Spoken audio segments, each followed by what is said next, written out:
ஆச்சி பாதாம் ட்ரிங்க் வழங்கும் மணிச் செய்திகள். இணைந்து வழங்குபவர்கள் அரசன் சோப். ரொம்ப ரொம்ப நல்ல சோப்.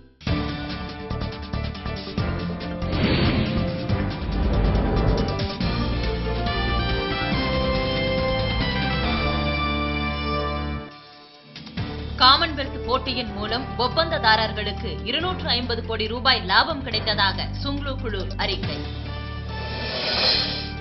வருமான வரி ஏய்ப்பு வழக்கில் சிக்கியுள்ள அசன் அலியின் மனைவி நாளை உச்சநீதிமன்றத்தில் நேர்நிலை.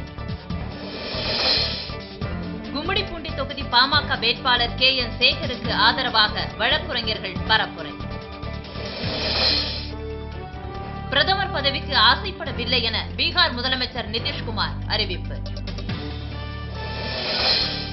திருவள்ளூரில் ரசிகர்கள் மீதான ஆத்திரத்தில் பரப்புரையை நிறுத்திவிட்டு நடிகர் விஜயகாந்த் வெளியேற்றம். திருப்பூர் வடக்கு தொகுதியில் 140 வேட்புமனுக்களை திரும்பப் பெற தொழில் பாதுகாப்பு குழு முடிவு.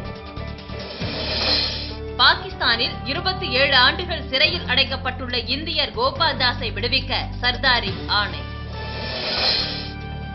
காங்கிரஸ் போட்டி வேட்பாளர்கள் மனுக்களை திரும்ப பெற வேண்டுமென தங்கபாலு கோரிக்கை. மட்டைப்பந்து போட்டியில் இருந்து ஓய்வு பெறுவது குறித்து விரைவில் அறிவிப்பு ரிக்கி பாண்டிங் தகவல். லிபியா நிலவரம் குறித்து வரும் 29ஆம் தேதி லண்டனில் நடைபெறும் மாநாட்டில் 35 நாடுகள் பங்கேற்பு. மண் செய்திகள் வழங்கியவர்கள்